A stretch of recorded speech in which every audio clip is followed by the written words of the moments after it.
RunMichigan.com. We're talking with Todd Williams, former Monroe High School great and University of Tennessee.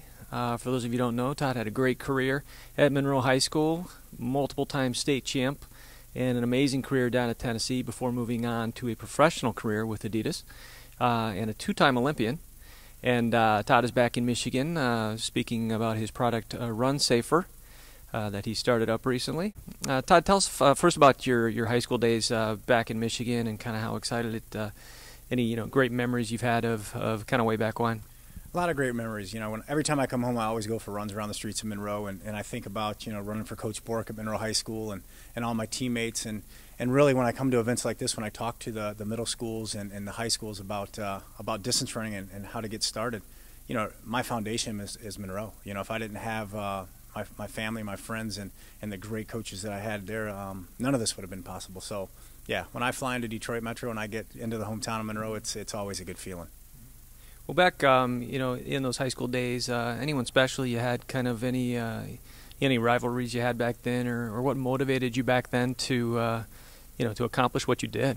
Again, my high school coach Dave Bork pretty much convinced all the runners on the team that it was you versus you, and if you did the work, you made the sacrifices. Yes, it's a team sport. Cross country was a team sport, and track and field's a team sport. But you have to make the decision to get up in the morning and run your miles and come back to practice in the afternoon and do the things you need to do. So as far as singling out an individual, there was a lot of great runners in the mid-'80s that I got a chance to compete against, and I was fortunate to beat them a lot of times. But it was me against that clock. I mean, I just wanted to stop the clock as fast as I could possibly stop it. And when I look back, I think I did that. Well, we're here in Birmingham, Michigan today, talking. We were at St. Regis grade school today, and you're talking to a group of young kids and about your product, Run Safer, but also about your past, high school days and college days, and kind of what it takes to get good. What was kind of the one thing you thought that was important to get across to them today? Well, I think kind of a funny connection. The reason I'm here at St. Regis is Pat Davey, a former runner from Birmingham Brother Rice, who was an incredible runner himself here in Michigan, and he went on to UT. That was kind of the connection. He said, you're going to be up here for your Run Safer stuff. Would you like to come in and talk to my team? And Pat, just seeing Coach Davey or Pat doing the job he's doing here, and the smile on these kids' faces when Pat says a word about what they're going to do for the workout, it's been great to see. So the connection, was a Michigan connection, a Tennessee connection. And speaking of goals, Pat was a huge influence to me as far as him having the school records at University of Tennessee, and I got a chance to go down there and try to break his records at UT. But the lesson for today, and every time that I do speak in front of a group is the lessons that my high school coach taught me. You have to work hard. You're going to go through some really tough days.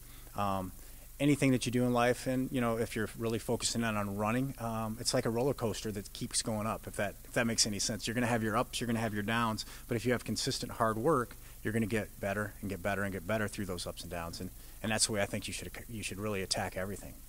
Well, you've got your PRs 10,000, 27:31, 13:19 for 5,000, but I think what people have to understand as well is that you progressed just like anyone else coming through high school. I mean, it took a lot of work to get there, but natural progression coming through high school. Yeah, I mean, I think my brain's kind of locked into time. So I think about my 8th grade. First mile 4:57, 9th grade 4:32, then 4:24 in 10th, and then 4:15 as a junior, and then finishing up in 4:12. And same thing for the 2 mile. You start at a 9:55, then a 9:33, then a 9:11, and that's another message. Kids will go, that's really, really fast. What about that? I'm like, no. Everybody has their own starting point. I don't care if you're 11:33 and you're trying to get 11:07, or you're 8:14 for 2 miles and you're trying to break 8. You still have to work hard. You still got to get up each day and sacrifice and do the things you have to do to get better. So yeah, it's a natural progression, and I was really proud of that because I did improve for probably about 12, 13 years in a row. And so if I look back on my career, was there a single win, or was there a single championship or place in the Olympic Games? Was that the biggest accomplishment for me? It really wasn't. It was just staying consistent over a long period of time that showed that I could hang in there and be gritty and work extremely hard to accomplish goals. I know you were involved in other sports before you got into running. Obviously, you found you had a talent in running once you got into it and once you put in some miles and realized you could get quicker. But was there anything else about the sport of running that that kind of motivated you, and why did you want to do it so much?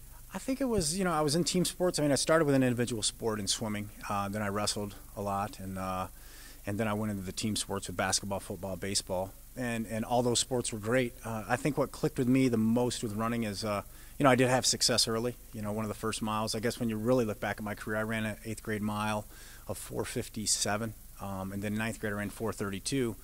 I worked hard at training, but I didn't really put into the work until starting 10th grade.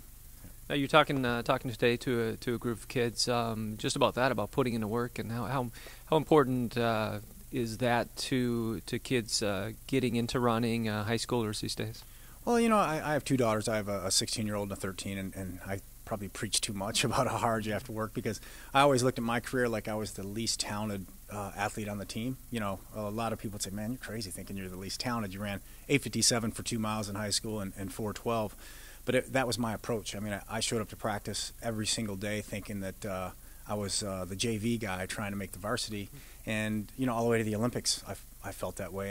And that's what I try to get these kids to understand when they first enter our sport is, you know, nothing comes easy. And distance running is a great sport when it comes to what work can do, and then you see the results. And if you don't put in the work, it's the same thing. And as far as the big question I always get, well, I get butterflies, you know, what should I do about the butterflies? And what I did is I would look into my old running log, the one not online. It was a pencil piece of paper and all the work that I had to put in it, and that kind of put me at ease. And that's really the biggest lesson and the biggest thing that I try to get across is put in the work and good things will follow.